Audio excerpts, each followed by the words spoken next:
በስመ አብ ወወልድ ወመንፈስ ቅዱስ አሃዱ አምላክ።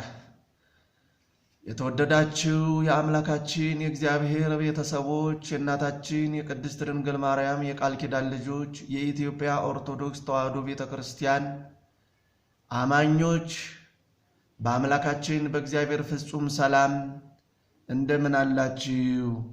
አሜን። የአምላካችን የእግዚአብሔር ፍጹም ሰላም በያላችሁበት የዓለም ክፍልና ጥግ ከእናንተ ጋር ይሁን። በዚህ በዛሬው ዕለት ደብረ ቁስቋም እየተባለ ስለሚጠራው በዓል ቁስቋም ወይም ደብረ ቁስቋም እየተባለ በእናታችን በቅድስት ድንግል ማርያም ስም ስለሚከበረው በዓል እንነጋገራለን። ረጅም አይሆንም፣ አጭር ነው የሚሆነው። አምላካችን እግዚአብሔር እንዲያስተምረን ከኛ ጋር እንዲሆን ቅዱስ ፈቃዱ ይሁንልን። ደብረ ቁስቋም ማለት የቁስቋም ተራራ ማለት ነው። ደብረ ታቦር ማለት የታቦር ተራራ፣ ደብረ ዘይት ማለት የወይራ ተራራ እንደ ማለት ነው። የቁስቋም ተራራ ማለት ነው። በሀገረ ግብፅ ወይም በግብፅ ሀገር የሚገኝ ቦታ ነው። እናታችን ቅድስት ድንግል ማርያም ከልጇ ከወዳጇ ከኢየሱስ ክርስቶስ ጋር ከጻድቁ እና ከአረጋዊው ከዮሴፍ ከቅድስት ሰሎሜ ጋር ይከተሏቸው ከነበሩ ሌሎች ብላቴኖችም ጋር ከስደት ተመልሰው ወደ ሀገራቸው ለመሄድ ገና ግብፅ ለቀው ሳይወጡ ያረፉበት የተቀደሰ የእረፍት ቦታ ነው ቁስቋም ማለት። ቁስቋም ማለት እመቤታችን ማለት አይደለም። ቁስቋም ቦታ ነው። በግብፅ ሀገር የሚገኝ ቦታ ነው። ዛሬም በእመቤታችን በቅድስት ድንግል ማርያም ስም ቤተ መቅደስ ታንጾበት የግብፅ ኮፕቲክ ቤተ ክርስቲያን የምታገለግልበት፣ ወንጌልን የምትሰብክበት፣ ስርዓተ አምልኮ የምትፈጽምበት የተቀደሰ ስፍራ ነው እና በዛሬው ዕለት ህዳር 6 በኢትዮጵያ ኦርቶዶክስ ተዋሕዶ ቤተክርስቲያን ይህ በዓል ታስቦ ይውላል። እናታችን ቅድስት ድንግል ማርያም ከልጇ ጋር ከአረጋዊ ዮሴፍና ከቅድስት ሰሎሜ ከሌሎችም ከሚከተሏቸው ብላቴኖች ጋር ከዚህ ስፍራ ተጠልለው ያደሩበት ደግሞ ከድካም ያረፉበት ቦታ ነው ማለት ነው። ይህ ተከብሮ ይውላል። ይህ ይከበር እንጂ በጠቅላላ ወደ ገሊላ ወደ ናዝሬት የገቡበት ፍጹም መመለስ ያደረጉበት ነው የሚታሰበው ማለት ነው። በዋናነት ስያሜው ግን ቁስቋም ወይም ደብረ ቁስቋም ይባላል። ደብረ ቁስቋም ማረፋቸው ይነገራል እንጂ በዋናነት ወደ ሀገራቸው ወደ ገሊላ ወደ ከተማቸው ወደ ናዝሬት መመለሳቸው ነው የሚታሰበው ማለት ነው።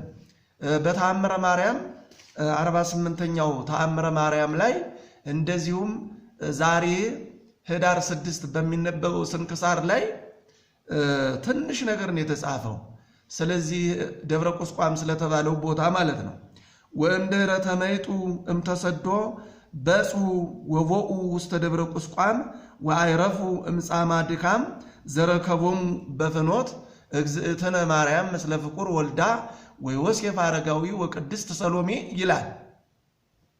እናታችን ቅድስት ድንግል ማርያም ከልጇ ከኢየሱስ ክርስቶስ ጋር አረጋዊ ዮሴፍ፣ ቅድስት ሰሎሜ እና ይከተሏቸው የነበሩ ብላቴኖች በስደት በመንገድ ላይ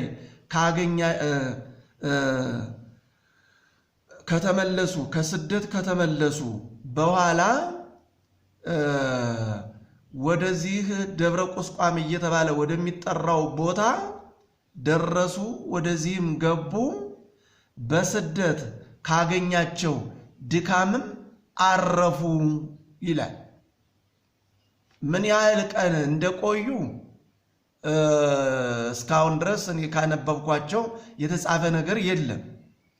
ነገር ግን በስደት ብዙ ደክመው ስለነበሩ በዚህ ስፍራ ተጠልለው እንደቆዩ ከድካም እንዳረፉ ከሳምንትና ከዛ በላይ ወይም 15 ቀን ሊሆን ይችላል ማገገም አለባቸው። በረሃ ለበረሃ ነው የሚሄዱት። ደግሞም ወደ ሀገራቸው እንዲመለሱ የሄሮድስንና የሌሎችንም የክፉ ሰዎችን ሞት ሰምተዋል። ደስታም አለ።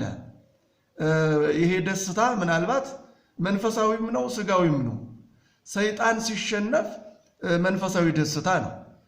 እንደገና ደግሞ ሰይጣን ያደረባቸው ሰዎች ንስሐ ሳይገቡ ሲሞቱ መንፈሳዊ ሐዘን ነው። ዞሮ ዞሮ ግን ሰይጣን ነው የተሸነፈው። ሕፃኑ ኢየሱስ ክርስቶስን ሊገድለው የነበረው ንጉሥ ከራሱ አንቅቶ አይደለም፣ ሰይጣን አሳስቦት፣ ሰይጣን አነሳስቶት ነው። ስለዚህ ይህ ሄሮድስ እና ሰይጣንን ያገለግሉ የነበሩ ክፉዎች ሲሞቱ ሰይጣን ይሸነፋል፣ ሰይጣን አገልጋይ ያጣል። እና ይህንን ደስታ ስለሰሙ ከኢትዮጵያ ነው እንግዲህ የተመለሱት። ከሀገረ ኦፌር ወይም ከዛሬው አፋር ብዙ ተጉዘዋል፣ ብዙ ደክመዋል እና ማረፍ አለባቸው። ዛሬ እኛ ማገገም እያልን እንደምንጠራው እግሮቻቸው ቆሳስለዋል፣ ሰውነታቸው ቆዳቸው ሁሉ በማዲያት በብርድ በውርጭ በበረሃ ባሸዋ እንግዲህ ያንን ወዛቸውን አጥተዋል። እና ደብረ ቁስቋም ከተባለው ቦታ ያው በአካባቢው ቅዱሳን ሰዎች እንደነበሩ ነው። እግዚአብሔርን የሚፈሩ ደጋግ ሰዎች ስለነበሩ ነው በዛ ተረጋግተው ማረፍ የቻሉት። ወደዛም ሲመጡም ያውቁታል፣ ይህንን ቦታ አርፈውበታል፣ ሲሰደዱም አርፈውበታል። ባለፈው ነገረ ስደታ ወይም ዘመነ ጽጌ በሚለው ተማምረናል። ሲመጡም ወደዚህ በስደት ላይም በዚህ በደብረ ቁስቋም አርፈዋል። ሲመለሱም ደግሞ ስለሚያውቁት የዛን ቦታ ሰላም፣ የሰዎችን ደጋግነት ስለሚያውቁ ከዚህ ቦታ አርፈዋል። እንግዲህ ሰዎቹ ደጋጎች ባይሆኑ፣ እንግዳ ተቀባዮች ባይሆኑ፣ ክፉዎች ቢሆኑ በዚህ ቦታ ተረጋግተው ማረፍ አይችሉም ነበሩ እና የቆዩበት ቀን ባይታወቅም እንደው እኛ ስንገምት በመንገድ በረጅም መንገድ የደከመ ሰው እግሮቹ የቆሳሰሉ ከሳምንትና ከሁለት ሳምንት በላይ መቆየት ይኖርበታል፣ ያገግም ዘንድ ቁስሎቹ ይሽሩ ይድኑ ዘንድ ማለት ነው። እና ረሃብም አለ፣ ድካምም አለ። ስለዚህ እዛ አካባቢ የነበሩ ሰዎች መልካም አቀባበል ስላደረጉላቸው ነው። ከሰዎቹ ደግነት የተነሳ ነው ሀገሩ የሚነሳው። በመልካም አንድ ሀገር በደግነት በመልካምነት ከተነሳ በዛ የሚኖሩ ሰዎች ደጋጎች ናቸው ማለት ነው። ሀገር በመልካም የሚጠራው በዛ ሀገር የሚኖሩ ሰዎች ደጋጎችና እግዚአብሔርን የሚፈሩ እንግዳ ተቀባዮች ሲሆኑ ነው። ስለዚህ ዛሬ ደብረ ቁስቋም እስከ ዕለተ ምጽአት ስትጠራ ትኖራለች። በደብረ ቁስቋም አካባቢ ይኖሩ የነበሩ ሰዎች እንግዳ ስለሚቀበሉ እነዚህን ቅዱሳን ጌታችን ኢየሱስ ክርስቶስን አክብረው በክብርና በፍቅር ስለተቀበሏቸው መልካም መስተንግዶ ስላደረጉላቸው ነው። ሲመጡም አርፈዋል፣ ሲሄዱም ደግሞ በዚህ ቦታ አርፈዋል ማለት ነው። እና ከስደት ከተመለሱ በኋላ በጽወቦ ውስጥ ደብረ ቁስቋም ወደ ደብረ ቁስቋም ደርሰው ወደ ደብረ ቁስቋም ገቡ።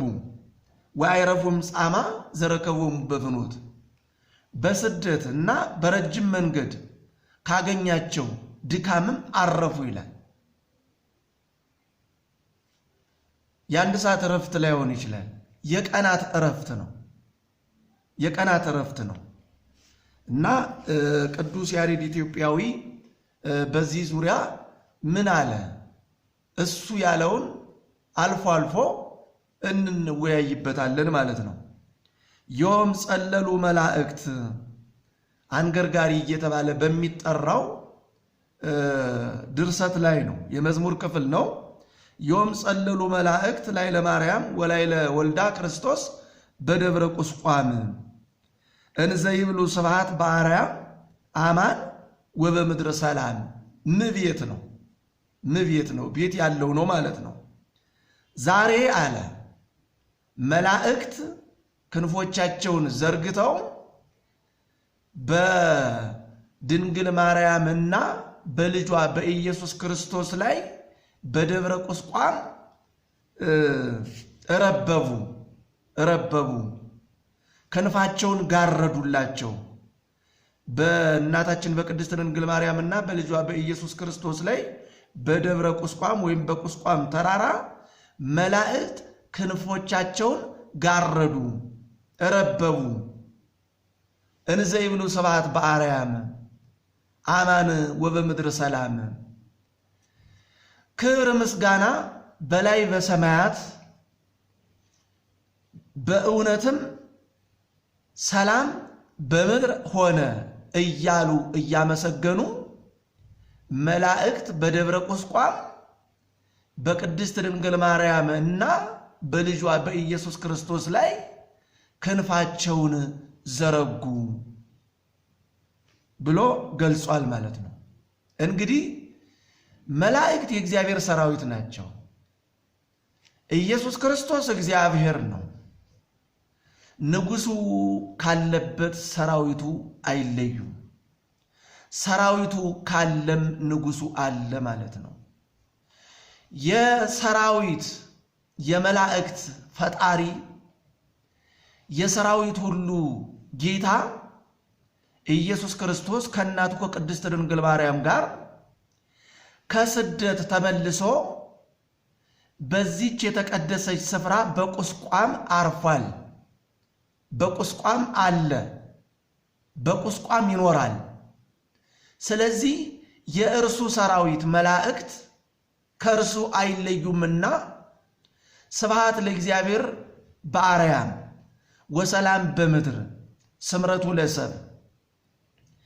ለእግዚአብሔር በሰማያት ክብር ምስጋና ይገባል፣ በምድርም ሰላም ሆነ፣ ለሰው ልጆች በጎ ፈቃድ እያሉ አመስግነዋል።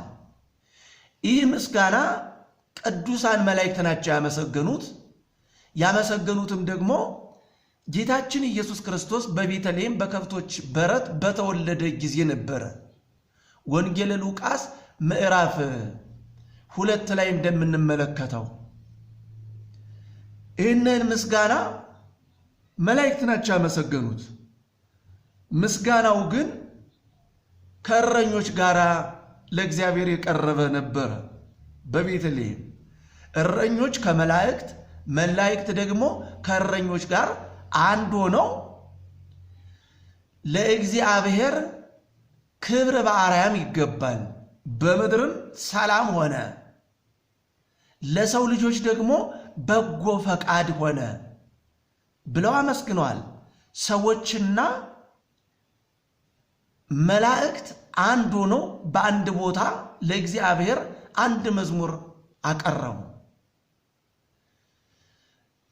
መድኃኒታችን ኢየሱስ ክርስቶስ በእናቱ በቅድስት ድንግል ማርያም አማካኝነት መላእክትን ከሰዎች ጋር በአንድ ላይ እንዲዘምሩ አደረገ። በአምላካችን በኢየሱስ ክርስቶስ ከድንግል ማርያም ከመወለዱ የተነሳ ወይም በድንግል ማርያም አማካኝነት ሰማይና ምድር አንድ ሆኑ። የሰማይና የምድር መዝሙር አንድ ሆነ። ስብሐት ለእግዚአብሔር በሰማያት ወሰላም በምድር ስምረቱ ለሰብ የሚል ሆነ። ለእግዚአብሔር በሰማያት ክብር ምስጋና ይገባዋል። እዚህ ሰው ሆኖ ለተገለጸው በሰማያት ለሚኖረው ከአብ ከመንፈስ ቅዱስ ጋር እሩይ ለሆነው ሰው ሆኖ ለተገለጸው አምላክ በሰማያት ምስጋና ይገባዋል። በምድርም ሰላም ሆነ። ሰባቱ ተቃራኒዎች ታረቁ። እርሱ ሰው ከመሆኑ የተነሳ እርሱ የሰውን ባህሪና ስጋን ከመዋሃዱ የተነሳ ሰውና እግዚአብሔር ተጣልተው ነበሩ። ሰውና መላእክት ተጣልተው ነበሩ። ሕዝብና አሕዛብ ተጣልተው ነበሩ። ነፍስና ስጋ ተጣልተው ነበሩ። እነዚህ ሰባቱ ተቃራኒዎች በእርሱ አማካኝነት ሰላም ሆኑ። እርሱም ሕያው ሰላም ሆኖ በምድር በዚህ በቤተልሔም አለ። ለሰውም በጎ ፈቃድ እግዚአብሔር በሰጠው ሰላም ከእግዚአብሔር ለመታረቅ ሰው በጎ ፈቃድ ሊኖረው ይገባል። ምንም እንኳን እግዚአብሔር ሰውን ለማዳን ፈቃደኛ ቢሆንም በወደደው ባዳነው በማረው ይቅር ባለው በእግዚአብሔር ለመዳን ወደ መንግስቱ ለመግባት ሰውም ደግሞ በጎ ፈቃደኛ መሆን አለበት ብለው ነው መላእክት ከእረኞች ጋር በቤተልሔም የዘመሩ። ይህንን መዝሙር ነው መላእክት ክንፎቻቸውን በእናታችን በቅድስት ድንግል ማርያም እና በልጇ በኢየሱስ ክርስቶስ ላይ በዚህ በደብረ ቁስቋም ዘርግተው እነርሱን ከልለው ወይም ደግሞ በእነርሱ ላይ ረበው ይህንን ምስጋና ያመሰገኑት። መዝሙሩ የነሱ ነው። መዝሙሩን የገለጸላቸው እግዚአብሔር ነው። መላእክት ከእግዚአብሔር ፈቃድ ውጭ አይኖሩም፣ አያስቡም፣ አይናገሩም ወይም አይዘምሩም። ይህ መዝሙር እንደ እግዚአብሔር ፈቃድ በመንፈስ ቅዱስ የተገለጸ መዝሙር ነው። በቤተልሔም የተዘመረውን በዚህ በሀገረ ግብፅ ውስጥ በምትገኝ ቁስቋም በተባለች በተቀደሰች ሀገር አቀረቡት። ዛሬ ቁስቋም እየተባለች በመልካም ነገር ስሟ የሚጠራው የሁሉ ጌታ የሁሉ አምላክ ኢየሱስ ክርስቶስ ስላረፈባት ነው፣ ስላደረባት ነው።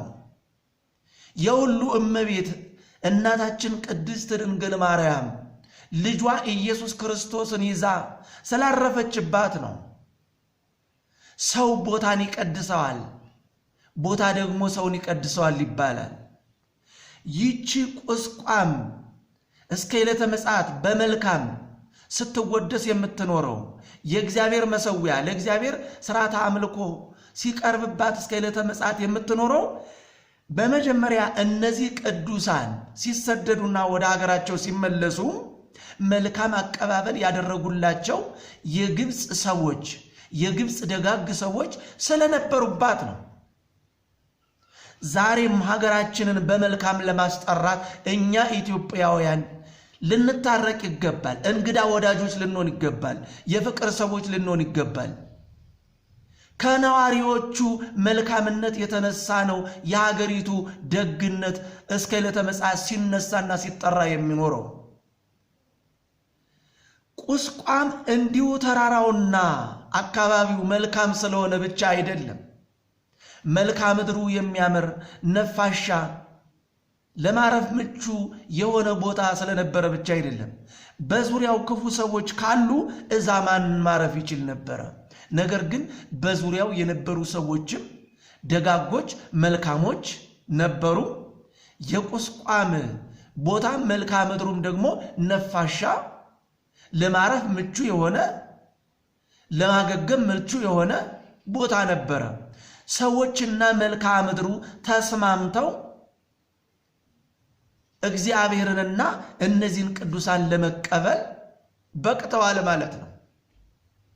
እግዚአብሔር በአንድ አካባቢ እነዛ ሰዎች ክፉ ከሆኑ እነዛን ክፉ ሰዎች ያጠፋና እሱን የሚያመሰግኑ ሰዎችን ያሰፍርበታል። ስለዚህ በሀገራችን በኢትዮጵያ መልካም ሰዎች ሆነን መኖር መቻል አለብን። ደጋጎች ሰዎች ሆነን መኖር መቻል አለብን።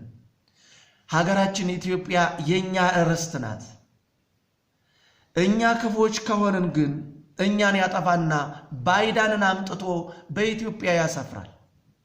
ስለዚህ ሀገራችን ኢትዮጵያ ለዘላለሙ አንድነቷ ተጠብቆ እንድትኖር እኛም በሀገራችን በኢትዮጵያ ለዘላለም እንድንኖር የኛ ትውልድ በሀገራችን በኢትዮጵያ ለዘላለም ወርሷት እንዲኖር የዛሬ ኢትዮጵያውያን መልካም ሰዎች ልንሆን ይገባል።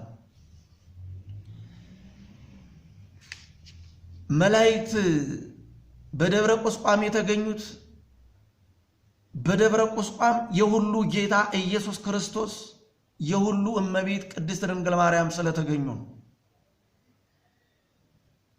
መልክዓ ምድሩን ለማድነቅ አይደለም። ነገር ግን በደብረ ቁስቋም የረበቡ መላእክት በደብረ ቁስቋምና በዙሪያ በሚኖሩት ሰዎች ላይ በረከትን አላደረሱም ማለት አይደለም። እነዚያ የቁስቋም ሀገር ሰዎች የተባረኩ ናቸው። የመላእክት ዝማሬ ተሰማ። መላእክት ስብሐት ለእግዚአብሔር በሰማያት ወሰላም በምድር ስምረቱ ለሰብእ ብለው ያመሰገኑባት ሀገር ቁስቋም ናት።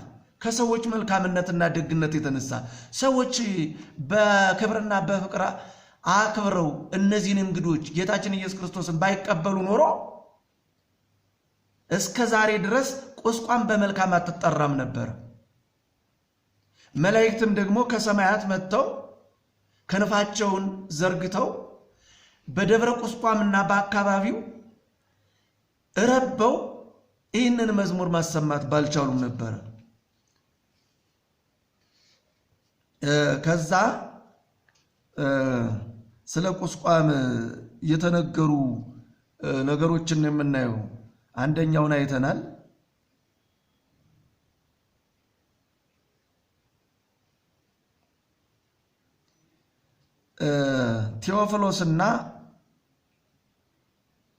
ቴዎፍሎስ የእስክንድርያ ጳጳስ ነው።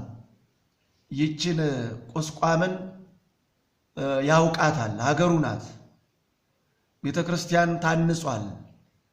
በቁስቋም በታነጸው ቤተ መቅደስ የቀደሰ ጳጳስ ነው እና እሱም ተናግሯል። ቴዎፍሎስ የተባለው የእስክንድርያ ወይም የግብፅ ጳጳስ ይቤ ቴዎፍሎስ ሊቀ ጳጳሳት ሶበ ቦይኩ ውስተ ዝንቱ ቤት አዕረፈት ነፍሴ እምጻማ ዘረከበኒ በፍኖት ሀበ ሀደረት ቅድስት ድንግል ማርያም ምስለ ፍቁር ወልዳ ኢየሱስ ክርስቶስ።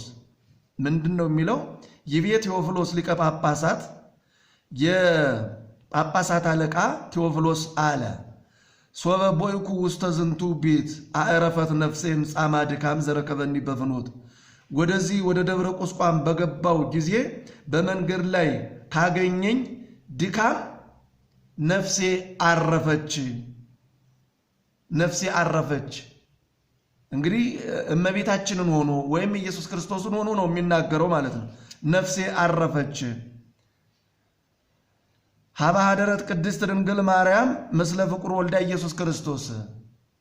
እዚህ ላይ ይቅርታ ስለሌላ አይደለም የሚናገረው። የእስክንድርያው ሊቀ ጳጳሳት ቴዎፍሎስ እኔ አለ በቁስቋም ታላቅ ካቴድራል ተሰርቷል፣ በግብፅ ማለት ነው። እና እናታችን ቅድስት ድንግል ማርያም ከልጇ ከኢየሱስ ክርስቶስ ጋር ወዳደረችበትና ወዳረፈችበት ወደዚህ በደብረ ቁስቋም ወደ ተሰራው ቤተ መቅደስ ስገባ ነፍሴ ከድካም አረፈች አለ ነው የሚለው። ነፍሴ ከድካም አረፈች አለ ቴዎፍሎስ ነው። የእግዚአብሔር ማረፊያ ናት። ቤተ መቅደሱ ሁሉ የእግዚአብሔር ማረፊያ ነው፣ የእግዚአብሔር ማደሪያ ነው። እግዚአብሔር ይገኝበታል። እሱ ስለዚህ ስለ ቁስቋም እንደዚህ ብሎ ተናግሯል። አዎ እግዚአብሔር የሚገኝባት ደብረ ቁስቋም፣ እግዚአብሔር ከእናቱ ጋር ያረፈባት ደብረ ቁስቋም ምንኛ የተደነቀች ናት። ደብረ ቁስቋም የተደነቀችው እኮ የሁሉ ጌታ የሁሉ ፈጣሪ የሆነው ኢየሱስ ክርስቶስ ከእናቱ ጋር ስላረፈባት ነው፣ ስላደረባት ነው፣ ስለቆየባት ነው እንጂ በራሷ በዓለም ላይ ካሉ ተራራማ አካባቢዎችና በዓለም ላይ ካሉ ሀገሮች በልጣ አይደለም። አንድ ሀገር ከፍ ሊል የሚችለው የእግዚአብሔር ማደሪያ የሆነ ሕዝብ፣ እግዚአብሔርን የሚፈራ ፍቅር ያለው ሃይማኖቱ የጸና ስነ ምግባሩ ብዙ የሆነ እንግዳ ተቀባይ ሕዝብ ሲኖርበት ነው። በዛ ሕዝብ ላይ እግዚአብሔር ያድራል። ያን ሕዝብ እግዚአብሔር ይባርከዋል። ያ ሕዝብ የሚኖርበትን ሀገር በመልካም ያስጠራል ማለት ነው። ሌላው ቀጥሎ ያለው የቅዱስ ያሬድ ድርሰት ምን ይላል? መንግስቱ ሰፋኒት ዘእምቅድመ ዓለም ወልደ ቅድስት ማርያም ሐሰሰ ምዕራፈ ከመድኩም ንጉሥ ዘለዓለም ግሩም እምግሩማን ብርሃነ ሕይወት ዘኢይጸልም ሀደረ ደብረ ቁስቋም ኃይል ወፅን ዘእምአርያም። ይህ ማለት ምን ማለት ነው? መንግስቱ ሰፋኒት ዘእምቅድመ ዓለም፣ መንግስቱ ቅድመ ዓለም የነበረች የማርያም ልጅ ኢየሱስ ሐሰሰ ምዕራፈ ከመድኩም እንደ ደካማ ማረፊያን ፈለገ። ንጉሥ ዘለዓለም ግሩም እምግሩማን ብርሃነ ሕይወት ዘኢይጸልም የማይጠልቅ የማይጨልም የሕይወት ብርሃን የዘላለም ንጉሥ ካስፈሪዎች ሁሉ ይልቅ የሚያስፈራ ኢየሱስ ክርስቶስ ይላል ሀደረ ደብረ ቁስቋም ኃይል ወፅን ዘማርያም ከላይ ከአርያም የሆነ ኃይልና ጽን የዘላለም ኃይልና የዘላለም ጽን በደብረ ቁስቋም አደረ፣ በደብረ ቁስቋም ተጠለለ፣ በደብረ ቁስቋም አረፈ ነው የሚለው። ይደንቃል።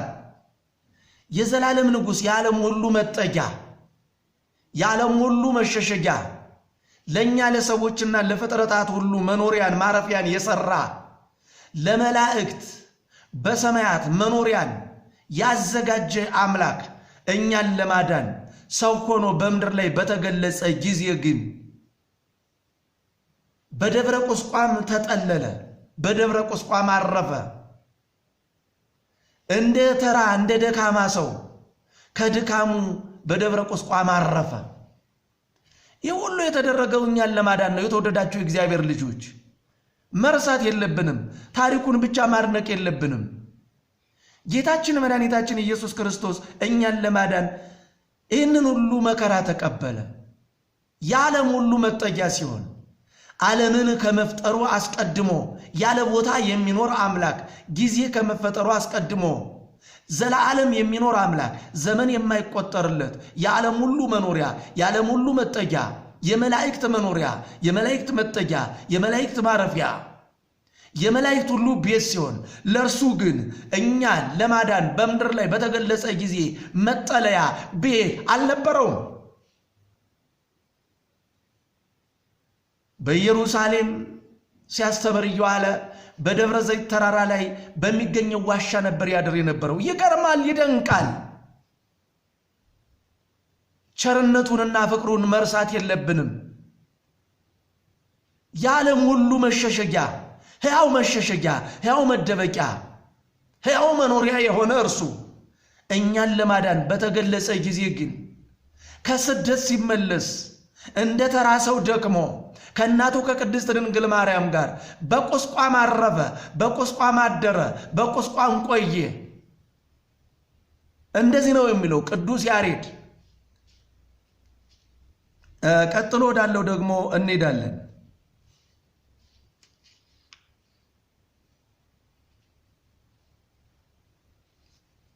ምንተ እነግር ወምንተ እዜኑ በእንተ ዝንቱ ምስጢር። ቅዱስ ያሬድ ስለዚህ ምስጢር እግዚአብሔር ተራራ ለተራራ በመዞሩ ተራራ ለተራራ በማደሩ ስለዚህ ምስጢር ምን እናገራለሁ ምን ሳወራለሁ ይላል። እስመ ኀደረ ልዑል ውስተ ደብረ ቁስቋም ምስለ ማርያም ድንግል። ልዑል የሆነው የሁሉ ጌታ የሆነው ኢየሱስ ክርስቶስ ከእናቱ ከቅድስት ድንግል ማርያም ጋር በቁስቋም ተራራ ተጠልሎ አድሯልና ይላል። ይገርማል። የሁሉ መጠለያ የሆነ አምላክ፣ ዓለም የማይወስነው አምላክ፣ ምን ይወስነው ዘንድ የሌለ ዓለሙን ሁሉ የሚወስን ዓለም ግን የማይወስነው አምላክ እኛን ለማዳን ከቅድስት ድንግል ማርያም በተወለደ ጊዜ ሄሮድስ ሊገድለው ፈለገው። እናቱ አዝላው ሸሸች። ከስደት በተመለሰ ጊዜ በደብረ ቁስቋም አደረ፣ በደብረ ቁስቋም ደግሞ ተጠለለ። ይህ በጣም ድንቅ ነገር ነው ማለት ነው። ከዛ ቀጥሎ ቅዱስ ያሬድ ምን ይላል?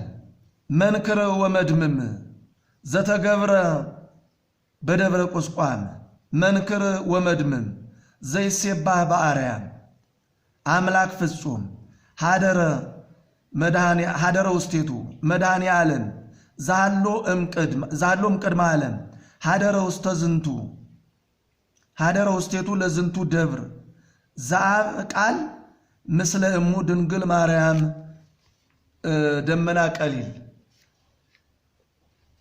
መንክር ወመድምም ዘተገብረ በደብረ ቁስቋም በደብረ ቁስቋም ወይም በቁስቋም ተራራ የተደረገው እጅግ አስደናቂ ነው የሚለው። እጅግ አስደናቂ ነው። መንክር ወመድምም አዝማች ነው። ዘይሴባህ በአርያም በላይ በአርያም በመናፍስት በመላእክት የሚመሰገን የሚመለክ እርሱ በደብረ ቁስቋም አድሯልና እጹብ ድንቅ ነው ይላል። አምላክ ፍጹም ሀደረ ውስቴቱ መድኃኔ ዓለም የዓለም ሁሉ መድኃኒት የዓለም ሁሉ አዳኝ ፍጹም የሆነው አምላክ በዚህ በደብረ ቁስቋም ውስጥ ኖረ፣ በደብረ ቁስቋም ውስጥ አደረ። ስለዚህ እጹብ ድንቅ ነው ይላል። ቅድመ ዓለም የነበረ በዚህ ተራራ አደረ። የአብ አካላዊ ቃል ከእናቱ ከቅድስት ድንግል ማርያም ጋር ፈጣን ደመና ተብላ ከምትጠራዋ ከእናቱ ከቅድስት ድንግል ማርያም ጋር በዚህ ተራራ አደረ። እጹብ ድንቅ ነው ነው የሚለው። እንግዲህ ቅዱስ ያሬድ ዛሬ ህዳር 6 በሚዘመረው መዝሙር ላይ የደረሰውን ነካ ነካ አድርጌላችኋለሁ። ደብረ ቁስቋም ስሟ ሁል ጊዜ ህዳር 6 የሚጠራው እናታችን ቅድስት ድንግል ማርያም ልጇ ኢየሱስ ክርስቶስን ይዛ በስደት በረጅም መንገድ ካገኛት ድካም ያረፈችባት ያገገመችባት ከመሆኗ የተነሳ ነው እንጂ ቁስቋም ማለት ማርያም ማለት አይደለም። በሀገረ ግብፅ የምትገኝ አንዲት የተቀደሰች ቦታ ናት። ዛሬም በእናታችን በቅድስት ድንግል ማርያም ስም ካቴድራል ተሰርቶ ሥርዓተ አምልኮ እስከ ዕለተ ምጽአት ሲከወንባት ይኖራል። የግብፅ ክርስቲያኖች እግዚአብሔርን የሚያመልኩባት የተቀደሰች ቦታ ናት። እናንተም እድል ካገኛችሁ እኔም እድል ካገኘው ወደ ሀገረ ግብፅ የግብፅ ቤተ ክርስቲያን የኛ ቤተ ክርስቲያን ናት። የግብፅ ክርስቲያን እህቶቻችን ወንድሞቻችን ናቸው። ስለዚህ የምንጎበኛት ይሆናል። እግዚአብሔር አምላካችን ያሳካልን ያሟላልን። መልካም ምኞት ስለሆነ እግዚአብሔር ያሟላልናል። ስለዚህ ደብረ ቁስቋም እየተባለ የሚጠራው በዓል ይህንን ይመስላል። እግዚአብሔር ስላከበረው ነው ደብረ ቁስቋም ስሙ በመልካምነት የሚጠራው። በደብረ ታቦር ኢየሱስ ክርስቶስ የምስጢር ደቀ መዛሙርቱን እና ከነቢያት ሁለቱን ጠርቶ ብርሃነ መለኮቱን ወይም ምስጢር ስለገለጸበት ነው። ደብረ ታቦር ዛሬ የቱሪስት መናኸሪያ ሆኖ ታሪኩ በመልካም ሁኔታ እየተጠራ የሚኖረው። ደብረ ዘይትም ጌታችን መድኃኒታችን ኢየሱስ ክርስቶስ ስለ ዘመኑ ፍጻሜ ስለ ሐሳዊ መሲህ ስለ ዓለም ፍጻሜና ማብቂያ የተናገረበት ስለሆነ ነው እና በምድር ላይ እነዚህ ቅዱሳን የሆኑ ተራሮች መድኃኒታችን ኢየሱስ ክርስቶስ ትልልቅ ተአምራት ያደረገባቸው ከመሆናቸው የተነሳ ነው። በግብፅ ሀገር ያለችው ደብረ ቁስቋምም እድለኛ ናት። ከእናቱ ከቅድስት ድንግል ማርያም ጋር ያረፈባት የቆየባት፣ መላእክት ከሰማያት ወርደው ክንፋቸውን ዘርግተው ረበው ስብሐት ለእግዚአብሔር በሰማያት ወሰላም በምድር ስምረቱ ለሰብ ብለው ያመሰገኑባት፣ በዛ የነበሩ ምእመናን በዛ የነበሩ የሰው ዘሮች እድለኞች ናቸው።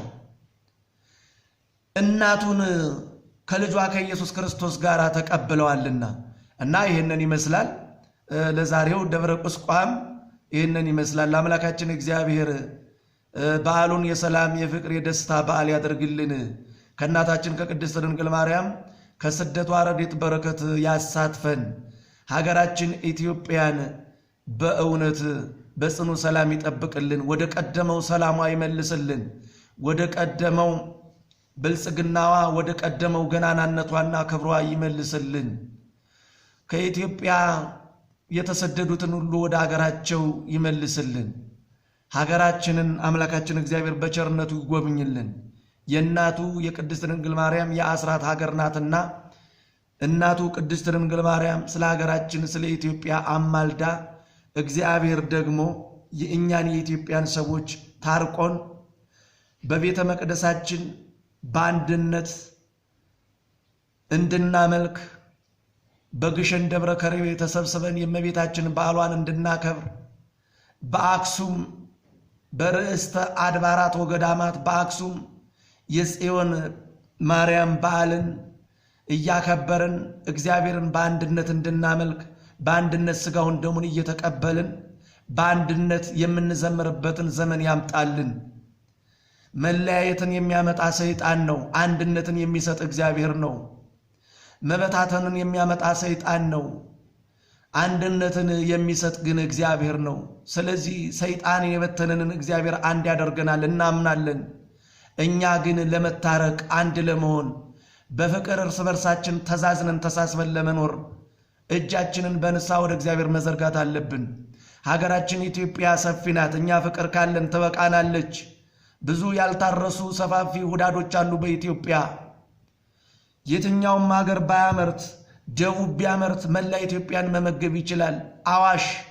በአዋሽ መስኖ ተጠቅመን በዋቢ ሸበሌ መስኖ ተጠቅመን በዛ አካባቢ ያለ ሰፊ የሆነውን ማሳ ብናመርት ሰሜን ባያመርት ለኢትዮጵያ ይበቃል። ሰይጣን አይናችንን ከልሎን ነው እርስ በርሳችን የሚያጣላን። ሀገራችን ኢትዮጵያ ለሁላችንም ትበቃለች። ሀገራችን ኢትዮጵያ ለሁላችን የምትበቃው በሰላምና በፍቅር የምንኖርባት ከሆነ ነው። እርስ በርሳችን ከተገፋፋን ግን ሰፊው ሀገር አይበቃንም። እርስ በርሳችን አንድ ከሆን ከተዛዘንን ከተባበርን ጠባቡ ቦታ ይበቃናል። በጠባቧ ምድር ብዙ በረከትን ማግኘት እንችላለን። ይቆየን። ያስተማረን የመከረን አምላካችን እግዚአብሔር የተመሰገነ ይሁን። ስብሐት ለአብ ስብሐት ለወልድ ስብሐት ለመንፈስ ቅዱስ አሐዱ አምላክ አሜን። እግዚአብሔር በያላችሁበት ይባርካችሁ።